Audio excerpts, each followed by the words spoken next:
संबल साधन केन्द्रर पाचेरी भुशुड़ी पड़ा।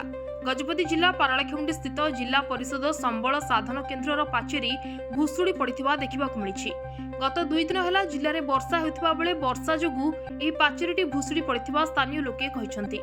सूचना अनुसार उक्त संबल केन्द्र पाखरे एक अपरिष्कार बंध रही जो उपर अंचल मैला पानी पशि बंध पानी को अपरिष्कार कर दृष्टि आगे रखी उक्त मैला पानी निष्कासन पर जिला परिषद संबल साधन केन्द्रर पाचेरी को लगी एक नाल खोल देखा मिली। उक्त नाल मध्य बिजुली पोल भी असुरक्षित भाव रही। बहुत दिन यह नालटी खोली छाड़ी दि जाइथिबा बेले आज जाए यार कार्य आरंभ करा जायनि, जहा फल वर्षा जोगु उक्त पाचेरी पड़ जाइथिबा लोके कहछन्ति। यह कार्य केउ कंट्राक्टर नहीं छी ताहा देखिबाकू बाकी रहिला।